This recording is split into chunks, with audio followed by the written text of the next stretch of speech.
Hirohiko Araki ha tenido, entre muchas otras, dos grandes fuentes de inspiración a lo largo de su inmensa carrera. Por una parte, las historias de thriller o terror han tenido una gran influencia en la obra de Araki. Por otra parte, la historia y cultura occidental han permitido a Araki crear un manga inusual que es capaz de unir dos culturas tan diferentes. Pero, ¿sabías que Araki escribió e ilustró una vez una historia que mezcla ambas?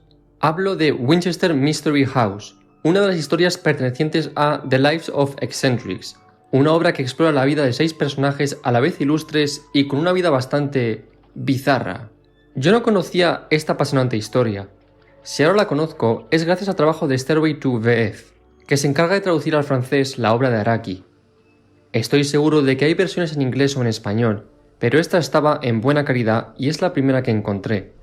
Ahora entenderéis la razón por la cual las viñetas que voy a utilizar están en francés.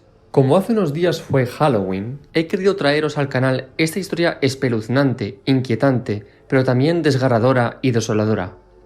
Quedaos hasta el final del vídeo, porque no todo lo que Araki cuenta es ficción. La historia comienza con el terremoto de magnitud 7,8 en la ciudad de San Francisco el 18 de abril de 1906. Este terremoto hizo que Sarah Winchester quedara atrapada durante horas en su propio dormitorio. Pero ¿quién es Sarah Winchester y cómo ha llegado a esa situación? Sarah Winchester era una bella mujer que se casó con William Winchester, el hijo del fundador de la famosa compañía de armas Winchester. Pero su felicidad no duró mucho. De manera repentina, perdió a su hija Annie, a su marido, al padre de este y a sus propios padres. Sumida en la desesperación, Sarah aceptó escuchar a una adivina que le advirtió de que los espíritus de las personas asesinadas por las armas Winchester durante la Guerra Civil estadounidense conspiraban contra ella para evitar que se reencontrara con su familia en el más allá.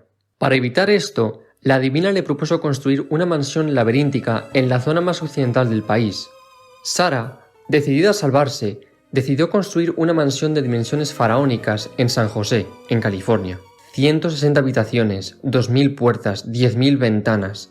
Eso no era una mansión, era una ciudad. Además, estaba obsesionada por el número 13 al ser muy supersticiosa. 13 escalones en cada escalera, 13 velas en cada candelabro. Y, para acabar, la construcción no tenía ningún tipo de sentido. Escaleras que no iban a ninguna parte, ventanas que daban a una pared, una habitación dentro de una habitación, una puerta que daba al vacío desde un tercer piso. En resumen, un laberinto sin sentido para confundir a los espíritus. Pero, una noche, un espíritu ataca a Sarah. Una mano se alza sobre ella e intenta matarla. La han encontrado. Desesperada, llama a la adivina, pero esta misma está siendo atacada por la otra mano del espíritu. ¿Qué puede hacer contra este espíritu vengativo? Nada. Solo le queda huir hasta quedarse sin aliento. Por suerte, Sarah había previsto esto y había intercambiado su identidad con la de su mayordomo James. Ambos logran sobrevivir y James le declara su amor, pero para protegerlo de su maldición, Sarah no puede aceptar tal amor. En 1922, tras 39 años de construir continuamente su mansión, Sarah Winchester muere a la edad de 82 años por artritis. Con su fallecimiento, la mansión finalmente quedó terminada. Esta historia es bastante corta, pero es muy interesante. Lo más interesante es el hecho de que se basa bastante en la vida real de Sarah Winchester. Los nombres de los personajes, los eventos históricos, las fechas, los lugares y otros elementos corresponden a la realidad. Si Sarah Winchester es conocida, es justamente por haber construido una villa para ahuyentar a espíritus que ella creía que la seguían. Aunque personas cercanas a ella siempre la han descrito como una persona sensata, responsable y nada supersticiosa. La Winchester Mystery House existe hoy en día y se ha convertido en una atracción turística por su tétrica historia y por su arquitectura tan particular, que corresponde a lo contado de la historia de Araki, la obsesión por el número 13, los sinsentidos en la construcción de la villa, etc. Al parecer, la verdadera Sarah Winchester se mudó a San Francisco por recomendación médica para intentar mejorar su artritis. Si la casa tenía ese famoso aspecto, se debería al perfeccionismo de Sarah, que a menudo mandaba destruir y reconstruir algunas partes de la casa.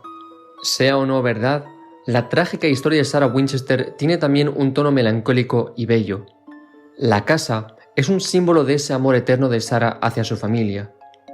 Esas salas de baile que nunca abrió eran un símbolo de esperanza, ya que Sarah pensaba que algún día podría bailar con su familia en ese salón desde el más allá. Espero que os haya gustado esta curiosa historia. Si el vídeo recibe mucho apoyo, haré un resumen y reseña de las otras historias de The Lives of Eccentrics. ¡Hasta la próxima!